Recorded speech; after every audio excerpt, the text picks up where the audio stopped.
छत्तीसगढ़ के बीजापुर में नक्सलियों का हमला हुआ है। हमले के वक्त ट्रक में सवार होकर सिक्योरिटी एहलकार आ रहे थे। नक्सलियों ने आईडी धमाका किया है, जिसमें बीएसएफ के 4 जवान जख्मी हुए हैं, जबकि 4 शहरी भी जख्मी हुए हैं। 2 जख्मियों की हालत तशवीशनाक बताई जा रही है, जिनका इलाज बीजापुर के अस्पताल में चल रहा है।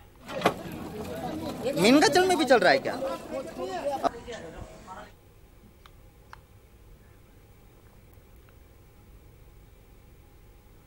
हिंदुस्तानी एथलीट परविंदर चौधरी की दिल्ली के सफदरजंग अस्पताल में मौत हो गई है। 18 साल स्प्रिंटर परविंदर चौधरी ने कल खुदकुशी की कोशिश की थी।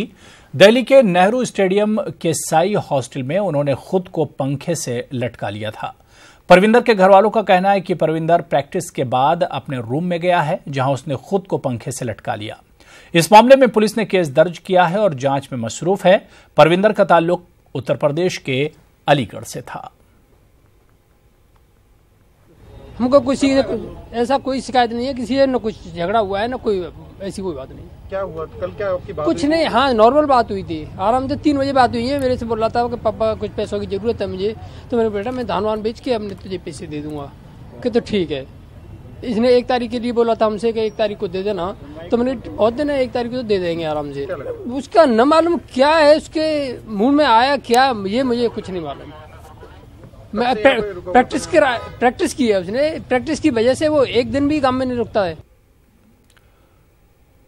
दिल्ली में तकरीबन 1 माह से फजाई आलूदगी की वजह से जीना दुश्वार हो गया है, मगर दिल्ली एनसीआर के कई इलाकों में हल्की बारिश से लोगों को कुछ हद तक राहत मिली है। बारिश होने से आसमान कुछ हद तक साफ दिखाई दे रहा है, मगर एयर क्वालिटी इंडेक्स अभी भी खराब है। वहीं हमारी नुमाइंदा रंजीता झा ने दिल्ली के माहौल का जायजा लिया। से दिल्ली और एनसीआर के लोगों को राहत मिली है। जी हां, आज दिल्ली और एनसीआर के कई इलाकों में हल्की बारिश हुई है और जिसके बाद आप देख सकते हैं कि किस तरह आसमान साफ नजर आ रहा है।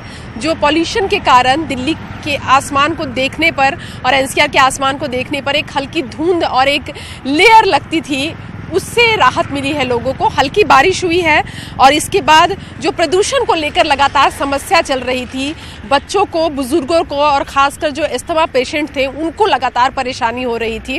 कहा भी जा रहा था मौसम विभाग की तरफ से कि अगर बारिश हो जाती है तो इससे लोगों को राहत मिलेगी।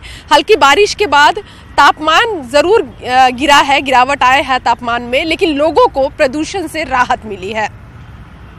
कैमरा पर्सन योगेंद्र के साथ रंजीता झा, न्यूज़ 18 नेटवर्क।